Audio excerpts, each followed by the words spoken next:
तो नमस्कार, आदाब, सत श्री अकाल। तो कैसे हैं आप लोग? और भाई साहब, आज के लेक्चर में कुछ ज़्यादा ही इंटरेस्टिंग चीज़ होने वाली है। सर मतलब क्या कुछ अलग पढ़ाओगे? अरे नहीं नहीं नहीं नहीं, हटके नहीं, पर ये पढ़ाएंगे। क्या पढ़ाएंगे? नर्सिंग मैनेजमेंट, ठीक है। और आज का कौन सा यूनिट होने वाला है? Unit number 14। और चैप्टर का क्या नाम है? चैप्टर का नाम है प्लानिंग एंड ऑर्गेनाइजेशन, ठीक है। नाम पढ़ने से पहले एटलीस्ट उस चैप्टर के बारे में पता तो होना चाहिए ना मुझे, कि मैं पढ़ने वाला क्या हूँ। तो प्लानिंग क्या होता है और ऑर्गेनाइजेशन क्या होता है, इस ये चीज़ें अभी हम पढ़ने वाले हैं, ठीक है। और भाई लोग, आप अगर आपको नोट्स वगैरह की डाउट हो, ठीक है, नोट्स वगैरह चाहिए हो या फिर कोई भी डाउट हो, तो आप कमेंट बॉक्स में डाउट लिख दिया करें, ठीक है। पहला पॉइंट। दूसरा, अगर नोट्स वगैरह चाहिए हो तो चैनल पे, अगर आप चैनल के इन्फो पे जाओगे तो टेलीग्राम का लिंक है, वहाँ पे आप ज्वाइन कर लो। वहाँ पे आपको सारी चीज़ें अपलोड हो जाएंगी, ठीक है। दूसरा पॉइंट हो गया। चलो, मैंने बोला था प्लानिंग क्या होता है, ठीक है। प्लानिंग क्या होता है और ऑर्गेनाइजेशन क्या होता है। देखो, प्लानिंग का मतलब ये हो गया कि चीजें सिस्टमैटिकली प्लान करना, है ना। कि जैसे पेपर आने वाला है तो मुझे ये करना है, आज 5 दिन में मैं ये करके खत्म कर दूंगा, 6 दिन में ये करके खत्म कर दूंगा, इसका रिवीजन करना है, ये सारी चीजें हो जाती है प्लानिंग में। ऑर्गेनाइजेशन का मतलब होता है कि एक सिस्टमेटिक वे में सब कुछ ऑर्गेनाइज करना, ठीक है। सिस्टमेटिक वे में ऑर्गेनाइज करना फॉर ए फ्यूचर प्लानिंग के लिए भी। जैसे ऑर्गेनाइजेशन मतलब प्लान ऑर्गेनाइज करते हैं। जैसे कोई भी एक इंस्टीट्यूट होता है, वो किसी भी चीज को ऑर्गेनाइज करके रखता है, ठीक है। कि सिस्टमेटिक वे में जो एजुकेशन चल रहा है वो प्रॉपर चले, ठीक है। ये सारी चीजें आती है। इसके अंदर सबसे पहले जो पॉइंट होता है वो हम पढ़ने वाले हैं, mission and vision of the college, ठीक है। मिशन एंड विजन, ठीक है। दायित्व क्या है कॉलेज का? कॉलेज जो होता है वो दूर तक सोच के चलता है, दूर तक सोच के चलता है। इन द सेंस क्या हो जाता है कि वो जब भी कोई कॉलेज, भाई देखो, ग्राउंड रियलिटी की बात बताऊं ना, जब भी कोई कॉलेज ओपन करता है तो उसका यही फोकस होता है कि वो ज्यादा से ज्यादा इनकम को जनरेट कर सके। सिंपल सा फंडा, ठीक है। एजुकेशन प्रोवाइड करना, ठीक है। डिसिप्लिन मेंटेन करना, ये सारी कागजी मतलब पेपर फ्रेमवर्क होता है, फ्रंट जो आपको दिखाया जाता है। जो कहते हैं ना कि हाथी के दो दांत होते हैं, खाने के कुछ और दिखाने के कुछ और। दिखाने वाले दिखाए जाते हैं मेंटेन करना, ठीक है। ये करिकुलम मेंटेन करना, ये सारी चीजें, एक्टिविटीज वगैरह, ये सब दिखाने वाली चीज होती है। अंदर की जो चीजें होती है वो होती है कि ज्यादा से ज्यादा इनकम को जनरेट करना, ठीक है। तो मिशन क्या होता है, विजन क्या होता है किसी भी एक कॉलेज का, किसी भी एक इंस्टीट्यूट का, वो हम पढ़ने वाले हैं, ठीक है।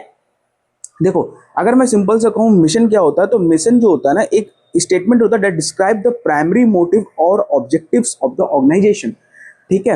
It primary tries to explain the reason for existence of any organization, ठीक है। मिशन जो होता है ना, वो बताता है कि कोई भी एक ऑर्गेनाइजेशन क्यों स्टैब्लिश्ड है वहां पे। मान लो एक कॉलेज है, ठीक है, या फिर एक मान लो हॉस्पिटल है। हॉस्पिटल क्या हो गया? एक ऑर्गेनाइजेशन हो गया, ठीक है। हॉस्पिटल का मिशन क्या है? कि ज्यादा से ज्यादा पेशेंट उसके पास आए, है ना। ज्यादा से ज्यादा ओपीडीज के जो नंबर है वो बढ़े, उनके ज्यादा से ज्यादा जो की ट्रीटमेंट है वो बढ़ता रहे उनका, ठीक है। इससे इनकम जनरेट होता रहे, इनकम जनरेट होता रहे, ठीक है। तो वो हो गया उनका मिशन हो जाता है, ठीक है। Vision statement are primarily future oriented and try to explain the future perspective of the organization, ठीक है। मिशन आज का है, विजन आगे का है। आगे मतलब जैसे विजन जो हो गया, जैसे मान लो एक हॉस्पिटल जो था, हॉस्पिटल वाले ने क्या किया, उसने ये रखा कि 2028 तक हमारे पास लगभग 75% के रेट से मुझे ओपीडी अपनी इंक्रीज करनी है, ठीक है। मिशन में क्या है उसका, अभी अभी उसका है 50% के रेट से चल रहा है, ठीक है। विजन उसने रख लिया कि 2002 आने वाले 2 सालों में मुझे 25% और अपने आप को बढ़ाना है, ठीक है। ये उसका विजन हो गया। विजन मतलब दूर की सोच, मिशन मतलब अभी करंट वाला, ठीक है, समझ में आ गया। उसके बाद हम बात करते हैं organizational structure of school and college, ठीक है। कुछ एक ऑर्गेनाइज स्ट्रक्चर होता है स्कूल एंड कॉलेजेस का। जैसे मान लो, अब अगर मैं कॉलेज में बताऊं अपने, तो जैसे सबसे पहले क्या हो जाता है भाई, प्रिंसिपल सुना होगा ना, प्रिंसिपल, वाइस प्रिंसिपल, फिर उसके बाद एचओडी, फिर उसके बाद पीजी ट्यूटर्स, फिर उसके बाद क्लास में बच्चे आ जाते हैं, ये सारी चीजें, ठीक है। तो ये ऐसे ही एक सिस्टमैटिक वे में हमने प्लान कर रखा है ऑर्गेनाइजेशन को। तो organization structure of a school and colleges, तो क्या होता है कि इट इज अ फ्रेमवर्क और outline that show how certain activities are directly to achieve mission और गोल ऑफ एन ऑर्गेनाइजेशन, ठीक है। तो ये दिखाता है कि किसी भी एक ऑर्गेनाइजेशन को कितना गोल अचीव करने में डायरेक्शन मिलता है, ठीक है। ये हो जाता है। इसके अगर मैं आपको एक फ्लो चार्ट में, एक अच्छे से फ्लो चार्ट में बताऊं ना, देखो सबसे पहले होता है गवर्निंग बॉडी, कि गवर्निंग बॉडी मतलब जो हेड होता है सबसे, फिर उसके नीचे उसका चेयरमैन आता है, फिर उसके बाद एडमिनिस्ट्रेटर आता है, एडमिनिस्ट्रेटर के बाद प्रिंसिपल्स आते हैं, प्रिंसिपल के बाद टीचर आता है, फिर नॉन टीचिंग आते हैं, टीचिंग एंड नॉन टीचिंग। ठीक है, टीचिंग में जैसे नर्सिंग, नॉन नर्सिंग आ गया, नर्सिंग का वाइस प्रिंसिपल होता है, नॉन टीचिंग में एक्सटर्नल फैकल्टीज आ जाती हैं, वाइस प्रिंसिपल के बाद क्या आता है, प्रोफेसर आ जाते हैं, है ना, फिर वाइस एसोसिएट प्रोफेसर आ जाते हैं, फिर एचओडीज आ जाते हैं, ये सारी चीजें आ जाती हैं। ठीक है, नॉन टीचिंग में जैसे ऑफिस, हॉस्टल, लाइब्रेरी, ये सारी चीजें आ जाती है इसमें नॉन टीचिंग में। लाइब्रेरी वगैरह के अलग ही डिपार्टमेंट रहते हैं। ठीक है, देखा ही होगा अपने कॉलेजेस में। ठीक है, तो ये हो गया हमारा ये खत्म। फिर उसके बाद हम बात करते हैं करिकुलम डेवलपमेंट की। अगर मान लो क्वेश्चन आता है कि mission vision of the college बता देना आसान से। मिशन मतलब करंट स्टेटस, विजन मतलब आगे की चीज, organization structure of the school and college simple सा बताना भाई, गवर्निंग बॉडी होती है, उसके नीचे chairman, chairman administrator, administrator principal, principal के नीचे दो डिवाइड होता है, एक टीचर, एक होता है टीचिंग, एक होता है नॉन टीचिंग। नॉन टीचिंग में तुम्हारे स्कूल, लाइब्रेरी वगैरह सब आ जाता है। टीचिंग में आ जाता है तुम्हारा नर्सिंग कॉलेज, नर्सिंग में वाइस प्रिंसिपल, वाइस प्रिंसिपल खत्म, है ना, प्रिंसिपल का वाइस प्रिंसिपल हो गया नीचे। करिकुलम डेवलपमेंट की बात करते हैं, what is a curriculum development. देखो, curriculum development is a process of planning, implementation and evaluation of learning opportunities. ठीक है, तो करिकुलम डेवलपमेंट का मतलब होता है कि कुछ चीजों को प्लान करना, ठीक है, कुछ चीजों को इम्प्लीमेंट करना, ठीक है, और कुछ चीजों को इवैल्यूएट करना, किसमें, किसके पर्सपेक्टिव पे, लर्निंग के पर्सपेक्टिव पे। ठीक है, कुछ चीजों को प्लान करना, कुछ चीजों को ऑर्गेनाइज करना, कुछ चीजों को इम्प्लीमेंट करना, किसके पर्सपेक्टिव पे भाई, लर्निंग के अपॉर्चुनिटी पे। ठीक है, ये सारी चीजें होगी, होगी। इसके बाद हम बात करने वाले हैं प्रिंसिपल्स की। What are the principles. ठीक है, प्रिंसिपल्स की बात करते हैं भाई। प्रिंसिपल क्या होते हैं, इसके प्रिंसिपल्स होते हैं द कंजर्वेटिव प्रिंसिपल। ठीक है, द कंजर्वेटिव प्रिंसिपल। अब भाई कंजर्वेटिव प्रिंसिपल क्या होता है, चलो मैं बता देता हूँ कंजर्वेटिव प्रिंसिपल क्या होता है। It has been started that the present past future needs of the community should be taken into consideration. ठीक है, तो इसका मतलब ये हो जाएगा कि जो प्रेजेंट, पास्ट, फ्यूचर जितनी भी चीजें हैं, इन सबको हमें स्पेसिफिक वे में लेके चलना है। ठीक है, the forward looking principle. Forward looking principle जो भी एजुकेशन है वो आगे तक देख के हमें चलना है। ठीक है, the creative principle. The creative principle का मतलब होता है कि मान लो कोई भी कॉलेज इंस्टीट्यूट है, वहां पे कुछ ना कुछ क्रिएटिविटी होनी चाहिए। ठीक है, प्रिंसिपल्स ऑफ टोटलिटी। ठीक है, चाइल्ड सेंटर्ड करिकुलम होना चाहिए। प्रिंसिपल्स ऑफ इंटीग्रिटी हो गया। वैरायटी ऑफ फ्लेक्सिबिलिटी होना चाहिए। ट्रेनिंग फॉर लाइसेंस मतलब लाइसेंस होना चाहिए। जो भी टीचर वगैरह पढ़ा रहा है वो स्टेट मेडिकल फैकल्टी से अपने आप को लाइसेंस उसको मिलना चाहिए। वैरायटी एंड फ्लेक्सिबिलिटी का मतलब होगा कि बार बार कुछ ना कुछ नए नए चेंजेस करनी चाहिए, जिससे बच्चे जो होते हैं, कहते हैं नहीं बोरिंग हो रहा, बोरिंग, अरे नहीं बोरिंग नहीं होता, वो चीजें चेंज होती रहती हैं। ठीक है, उसे कहते हैं। फिर उसके बाद हम बात करते हैं व्हाट इज करिकुलम इवैल्यूएशन। ठीक है, करिकुलम इवैल्यूएशन, अगर तुम्हें किसी करिकुलम को इवैल्यूएट करना है तो 5 M आते हैं उसमें। कौन कौन से, सबसे पहले आता है man, money, material, method, minute. ठीक है, मैन का मतलब होता है कि किसी एक मैन वर्क का नीड चाहिए भाई काम करने के लिए। ठीक है, मनी चाहिए, बिना पैसे के तुम कोई भी काम कर नहीं सकते हो। मटेरियल चाहिए, जाहिर सी बात है। मेथड चाहिए, कैसे कैसे तुम्हें करना है। और मिनट चाहिए, मिनट मतलब time to specific time of boundation होना चाहिए इसमें। तो इसको हम बात करते हैं planning, teaching and learning experience. What is the planning, teaching and learning experience, बताना भाई। Planning, teaching and learning experience का मतलब आप क्या समझते हो, बताओ जल्दी बताओ। देखो, प्लानिंग, टीचिंग एंड लर्निंग का मतलब होता है the teaching learning process in nursing colleges are mainly divided into 2 categories, that is the theoretical learning and the practical, also known as clinical learning. The principles of lesson plan are. ठीक है, देखो जैसे हो गया planning, teaching and learning experience का मतलब हो गया। प्लानिंग टीचिंग का मतलब होता है कि जो हम टीचिंग करवा रहे हैं उसको प्रॉपरली प्लान करना है। ठीक है, जैसे नर्सिंग कॉलेज में इसमें 2 टाइप से टीचिंग होते हैं, एक होता है थियोरेटिकल, एक होता है क्लिनिकल। ठीक है, अभी थियोरेटिकल जो होता है उसका लेसन प्लान अलग बनता होगा, क्लिनिकल जितने भी होते हैं उनका लेसन प्लान अलग बनाते होंगे हम लोग। ठीक है, तो ये सारी चीजें हमें देख देख के चलनी पड़ती हैं प्लानिंग टीचिंग में। लर्निंग एक्सपीरियंस का मतलब ये हो जाता है कि जब भी हम कोई, जैसे फॉर एग्जाम्पल हम कोई क्लिनिकल लर्निंग करते हैं, तो क्लिनिकल लर्निंग में क्या होता है भाई, क्लिनिकल लर्निंग में हमें एक्सपीरियंस ही तो गेन होता है ना वहाँ पे। जब तक हम एक्सपीरियंस वहाँ पे नहीं गेन करेंगे तब तक हम कैसे किसी पेशेंट को एडमिनिस्टर कर सकते हैं आईवी या कुछ भी फ्लूइड वगैरह या फिर कोई भी प्रोसीजर। ठीक है, तो जितना ज़्यादा हम एक्सपीरियंस करेंगे उस लर्निंग के थ्रू, उतना ही हमारे आगे चल के हमें अच्छा वो रिजल्ट मिलेगा। ठीक है, ये हो गया। इसके बाद हम बात करते हैं master plan and clinical rotation. Master plan and clinical rotation क्या होता है, वैसे मास्टर प्लान आपने पढ़ा होगा, फिर भी मैं आपको फिर एक बार और बता दूंगा, कोई दिक्कत नहीं है। ठीक है, तब तक फिलहाल इसका एक बार स्क्रीनशॉट ले लो फटाफट। हम्म। तो अब हम क्या करने वाले थे, अब हम पढ़ने वाले हैं master plan and clinical rotation. ठीक है, मास्टर प्लान क्या होता है, क्लिनिकल रोटेशन क्या होता है। देखो मास्टर प्लान का मतलब होता है कि मास्टर मतलब ओवरऑल, ठीक है, तो एक ऐसा प्लान जो कि ओवरऑल सारे स्टूडेंट्स के लिए अप्लीकेबल होता है। ठीक है, अब देखो इसका अगर मैं प्रॉपर स्पेसिफिक डेफिनेशन बताऊं तो क्या होता है कि a master plan is an overall plan, ठीक है, मैंने बताया ना, overall plan of all student in a particular education institute shows the involvement and placement of an student in an educational institute। ठीक है, सिंपल सा बताऊं, इतना बड़ा अगर नहीं आपको आता है ना, अगर मैं आपको सिंपल सा बताऊं तो, हाँ, अगर मैं आपको सिंपल सा बताऊं ना तो क्या होता है कि एक ओवरऑल प्लान होता है जो कि सारे बच्चों पे अप्लीकेबल भी होता है।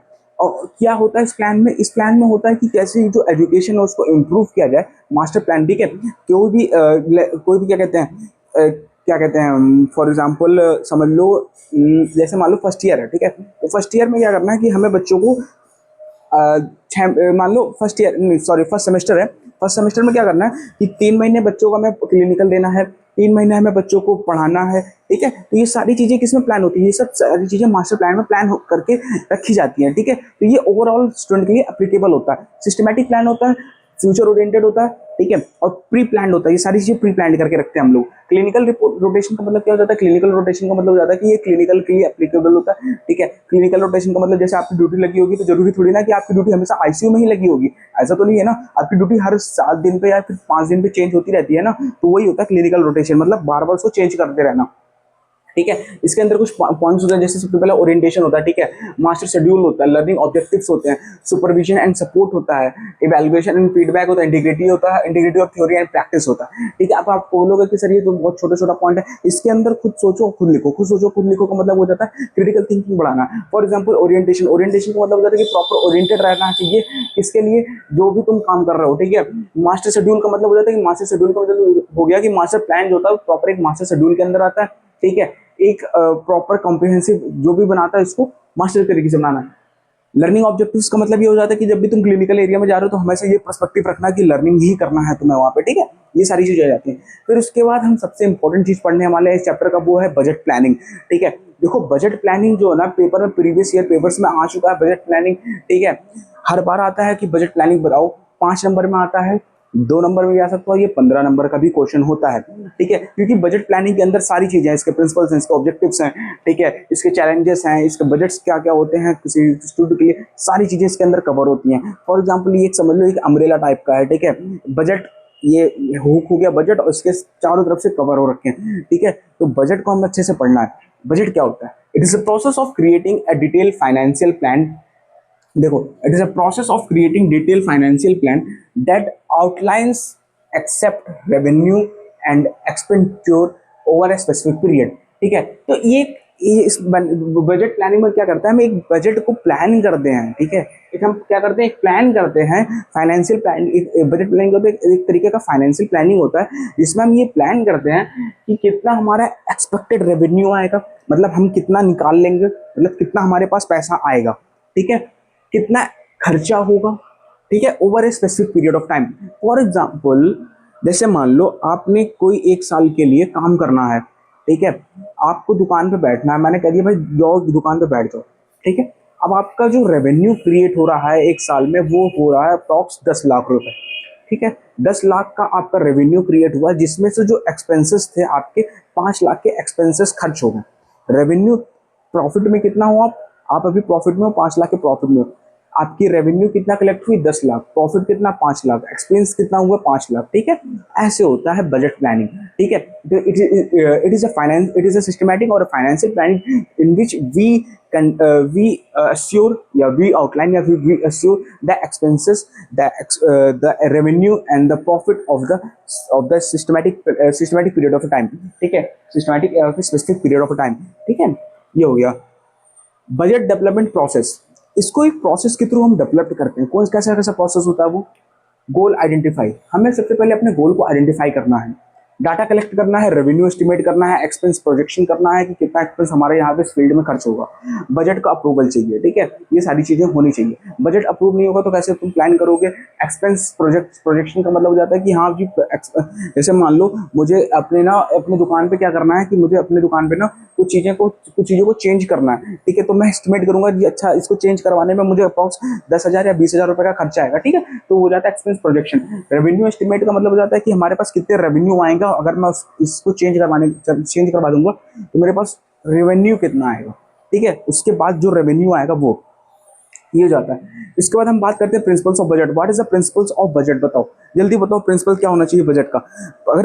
अगर थोड़ा सा भी दिमाग चला होगा ना तो भाई सिंपल सा बताऊं, सबसे पहले तो जो जो भी बजट है वो फ्लेक्सिबल होना चाहिए, ठीक है, इजी होना चाहिए, इजी टू समझना चाहिए, बैलेंस इनकम एंड एक्सपेंडिचर होना चाहिए, कॉम्प्रिहेंसिव होना चाहिए, रियलिज्म होना चाहिए, मतलब रियलिटी बेस्ड पे फिक्स होना चाहिए, ये नहीं कि हाँ 10,000 मैंने वहां उड़ा दिया था, अरे 5,000 का तो मुझे पता नहीं मैंने कहाँ उड़ाया था, ठीक है, ये चीजें होनी चाहिए। फ्लेक्सिबल होना चाहिए, प्लानिंग एंड फोर्स कास्टिंग होना चाहिए, ठीक है, कंट्रोल एंड अकाउंटेबिलिटी होनी चाहिए। भाई अकाउंटेबिलिटी का मतलब हो जाता है कि कोई ना कोई इसकी जिम्मेदारी ले, ठीक है, एक्सपेंसिव एंड इनकम ट्रांसपेरेंसी होना चाहिए, मतलब सबको पता चलना चाहिए कि हाँ मेरे पास है, जैसे मान लो अगर आपकी टीम, अगर एक टीम है तो टीम में सबको पता होना चाहिए कि हाँ जी हाँ यहाँ पे पैसा मेरा खर्च हुआ है। प्रायोरिटी एंड ऑर्गेनाइजेशन होना चाहिए, पीरियड रेवेन्यू होना चाहिए, ठीक है, पीरियोडिक रेवेन्यू जिसे कहते हैं, ये हो गया।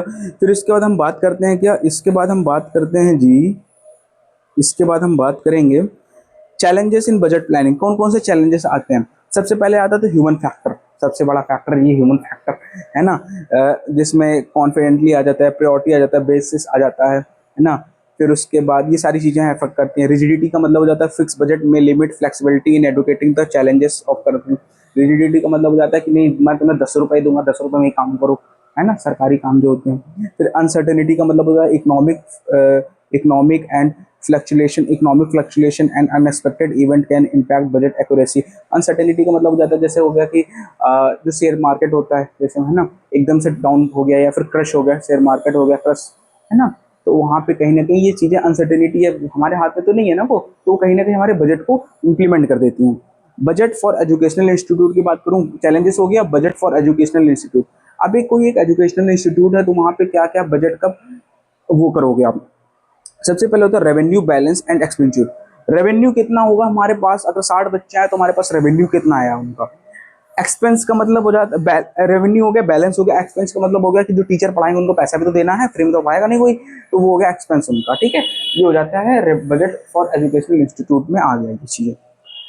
फिर उसके बाद हम बात करेंगे इंफ्रास्ट्रक्चर फैसिलिटीज के बारे में। What is infrastructure facilities? भाई इंफ्रास्ट्रक्चर फैसिलिटी का मतलब ये हो गया कि कॉलेज वगैरह में कौन कौन सी फैसिलिटी तुम देते हो इंफ्रास्ट्रक्चर में। जैसे हो गया क्लासरूम हो गया, लाइब्रेटरी हो गया, ठीक है, लाइब्रेरी हो गया, हॉस्टल एकोमोडेशन हो गया, क्लिनिकल टीचिंग फैसिलिटीज हो जाती हैं, स्पोर्ट एंड रिक्रिएशन एरियाज हो जाते हैं, IT इंफ्रास्ट्रक्चर हो गया, है ना, कैंट, फिर उसके बाद कैफेटेरिया हो गया, है ना, मेडिकल फैसिलिटीज हो गई, ये सारी चीजें आ जाती हैं हमारी किसमें, इंफ्रास्ट्रक्चर फैसिलिटीज में आ जाती हैं ये सारी चीजें, ठीक है। फिर उसके बाद एक बहुत इंपॉर्टेंट है, कई मेरे साथ ना आप लोग सेकंड सेमेस्टर से पढ़ते आ रहे हो, record and report in nursing education institute, ठीक है। रिकॉर्ड क्या होता है, रिपोर्ट क्या होता है, अभी बहुत बच्चों को पता ही नहीं होगा कि रिकॉर्ड एंड रिपोर्ट क्या होता है। देखो बताता हूँ, रिकॉर्ड क्या होता है। Record is an record sorry, record are the indispensable or and unavoidable guide to the professional practitioner in given the idea support and services to their care receipt, ठीक है। रिकॉर्ड का मतलब ये होता है कि किसी भी चीज को या फिर किसी भी स्पेसिफिक को हम रिकॉर्ड करते हैं। रिकॉर्ड मतलब रिटन फॉर्म में उसको लिखते हैं या फिर कोई एक क्या कहते हैं डिवाइस में उसको रिकॉर्ड करते हैं कि आगे चल के हमें कोई भी लीगल एस्पेक्ट को ना देखना पड़े, ठीक है, लीगल इश्यूज को ना देखना पड़े, ठीक है, इसको कहते हैं रिकॉर्ड करना। फिर से मैं बता देता हूँ, record are the records are the indispensable and unavoidable guide to the professional practitioner in the given the idea support and services to their care receipt, ठीक है, ये हो जाता है। फिर उसके बाद हम बात करते हैं टाइप्स ऑफ रिकॉर्ड, कितने टाइप्स के रिकॉर्ड होते हैं। सबसे पहला रिकॉर्ड होता है तुम्हारा इंडिविजुअल स्टूडेंट रिकॉर्ड होता है, ठीक है। फिर उसके बाद आता है कम्युलेटिव रिकॉर्ड, आता है कम्युलेटिव रिकॉर्ड जिसे कहते हैं।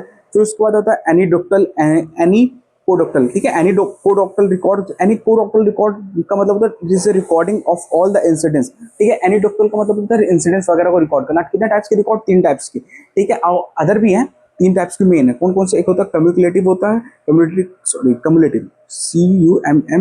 कम्युलेटिव, ठीक है। पहला क्या होता है? कम्युलेटिव होता है। दूसरा होता है इंडिविजुअल स्टूडेंट रिकॉर्ड होता है। तीसरा एनीडोक्टल रिकॉर्ड होता है, ठीक है। एनीडोक्टल का मतलब इंसिडेंस वाला, इंडिविजुअल स्टूडेंट रिकॉर्ड का मतलब हर एक बच्चे का रिकॉर्ड रखते हैं। कम्युलेटिव रिकॉर्ड का मतलब क्या होता है कि ये इन्फॉर्मेशन रखता है किसी भी हेल्पफुल लॉन्ग टर्म इवेल्युएशन का।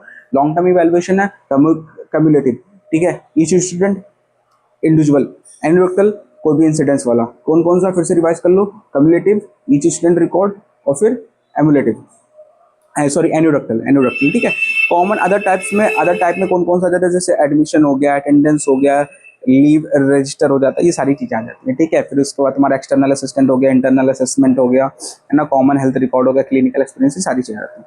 रिपोर्ट की बात आता है, रिपोर्ट क्या होता है भाई? रिकॉर्ड तो हो गया रिटन फॉर्म में, ठीक है। रिकॉर्ड जो हो गया वो हो गया रिटन फॉर्म में। रिपोर्ट क्या होता है? रिपोर्ट का मतलब ये होता है, report are the oral or composed data shared between the healthcare staff in the hospital or similar places। Report का मतलब ये हो जाता है कि हमारे तुम्हारे बीच की बात है। मतलब क्या हो जाता है कि हम जो शिफ्ट चेंज करते हैं, तो शिफ्ट चेंज करने में हम जो ओवर हैंड करते हैं वो होता है रिपोर्ट, ठीक है। हॉस्पिटल या विद इन द स्टाफ या with in the hospital, hospital में ही रहता है, ये बाहर नहीं जाता है, ठीक है। ये हो गया रिपोर्ट। रिपोर्ट की अगर मैं बताऊं कितने टाइप्स के, तो एक होता है ओरल, एक होता है रिटन, एक होता है इंसिडेंस, ठीक है। Oral, written and incidence report. Record कितने टाइप्स के होते हैं? रिकॉर्ड होता है ईच इंडिविजुअल रिकॉर्ड होता है, ईच इंडिविजुअल स्टूडेंट रिकॉर्ड होता है, एनी डॉक्टर होता है, इंसिडेंस वाला, और क्या होता है? कम्युलेटिव होता है, ठीक है, कम्युलेटिव। फिर टाइप रिपोर्ट कितने टाइप्स के होते हैं? तीन, oral, written and incidence. Criteria for good report अच्छा, कौन कौन से क्राइटेरिया है जिससे हमारा जो रिपोर्ट है वो अच्छा बनेगा? सबसे पहले वो भाई देखो, ओवर राइटिंग नहीं करना, ठीक है। कुछ अब्यूज वर्ड नहीं लिखना, कुछ ज्यादा हमें क्या कहते हैं कटपट नहीं करना है ना उसमें। और फिर उसके बाद क्या करना है? यूज ओरल रिपोर्ट, ठीक है। डेफिनेट, टोटल एंड कॉम्पैक्ट होना चाहिए, इंस्टेंट मेड होना चाहिए। Role of nurse in record and report. What is the role of nurse? क्या क्या रोल होता है? देखो, फैक्ट होना चाहिए, एक्यूरेसी होनी चाहिए, ठीक है, ये एक्यूरेट जिसे कहते हैं। फिर उसके बाद कंप्लीटनेस होनी चाहिए, पूरा कंप्लीट करे, ये नहीं कि आधा ही छोड़ के चले जाए, कॉन्फिडेंटली मेंटेन करके रखे, ठीक है। उसके बाद हम पढ़ते हैं भाई कम्युनिटीज, ठीक है। कम्युनिटीज, कम्युनिटीज का मतलब क्या होता है? समाज होता है, हाँ ये वही पढ़ने वाला है, ठीक है। तो फटाफट एक बार इसका स्क्रीनशॉट ले लो। तो अब हम पढ़ने वाले हैं कम्युनिटीज के बारे में, ठीक है। देखो कम्युनिटीज क्या होती है, कितने टाइप्स की कम्युनिटीज होती हैं, ठीक है, ये सारी चीजें। कम्युनिटीज क्या होती है? It is defined as a group of people to whom a group some matter in communicated, it involve group decision making, ठीक है। तो देखो कमेटी का मतलब हो जाता है कि इसमें स्पेसिफिक लोग रहते हैं, ठीक है, और ये हेल्प करते हैं किसी भी एक डिसीजन मेकिंग में, ठीक है। ये सारी चीजें। टाइप्स की बात करता हूँ, तो टाइप्स में अकॉर्डिंग टू अथॉरिटी कितने टाइप्स की कम्युनिटी होती है? Line community and staff community, ठीक है। According to delegation of authority का अकॉर्डिंग फॉर्मल, इनफॉर्मल, ठीक है। अकॉर्डिंग टू एग्जिस्टेंस ना, अकॉर्डिंग टू अथॉरिटी कितने टाइप्स के थे? दो टाइप्स के। कौन कौन से? पहला जो था वो था कौन सा? लाइन, और दूसरा था स्टाफ। अकॉर्डिंग टू डेलीगेशन कितने था? फॉर्मल और इनफॉर्मल, ठीक है। Authority line, sorry, according to delegation of authority. According to existence के ऊपर permanent and temporary, temporary. According to existence के अकॉर्डिंग देखा जाए तो एक होता है टेम्परेरी, एक होता है परमानेंट, ठीक है। जैसे मान लो एक कम्युनिटी में लोग आ रहे हैं रहने के लिए, तो वहां पे तो किस टाइप के लोग रहते हैं? क्लाइंट कम्युनिटी, पूरी एक ही कम्युनिटी रहती है वहां पे। स्टाफ कम्युनिटी मतलब रुक रुक के। According to delegation of authority मतलब फॉर्मल लोग, इनफॉर्मल लोग। According to existence temporary and permanent, बहुत लोग बहुत समय से रह रहे हैं, कुछ लोग जो अभी जल्दी आए हैं, ठीक है, ये हो जाती है। फिर उसके बाद हम बात करते हैं कम्युनिटी ऑर्गेनाइजेशन। तो कम्युनिटी ऑर्गेनाइजेशन का मतलब होता है कि जो नर्सिंग कॉलेज होती है वो बहुत सारी कम्युनिटी से ऑर्गेनाइज करके अपने आप को रखती है। फॉर एग्जाम्पल, जैसे मान लो हमारा कम्युनिटी विजिट होता है, ठीक है, हम कम्युनिटी में जाते हैं, लोगों से विजिट करते हैं, ठीक है, ये सारी चीजें हो जाती है कम्युनिटी विजिट के अंदर। तो nursing college will have several communities to coordinate the activities of the college, ठीक है। हम बहुत सारे कम्युनिटीज से मिलकर रहते हैं और वहाँ से ऑडिट भी करते रहते हैं, ठीक है। कौन कौन सी कम्युनिटी से मिलते हैं? जैसे एकेडमिक कम्युनिटी हो गया, library community, self staff welfare community, ethical community, student welfare community, ठीक है। ग्रेवियंस कम्युनिटी, ग्रेवियंस का मतलब होता है ओल्ड एज वगैरह, ठीक है। प्लेसमेंट सेल हो गया, ठीक है। रिक्रिएशनल कम्युनिटी हो गया, मेंट कम्युनिटी, एल्यूम एसोसिएशन, ठीक है, ये सारी चीजें हो जाती हैं।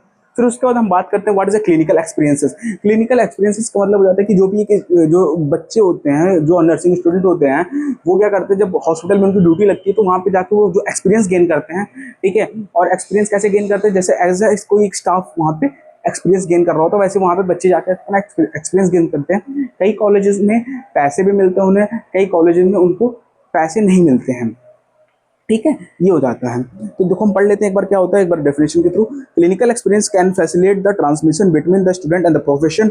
Working nurse should working nurses student will get the experience what actually lacked on the job and see if it is aligned with her interest before committing to the specific nursing force or clinical settings, ठीक है।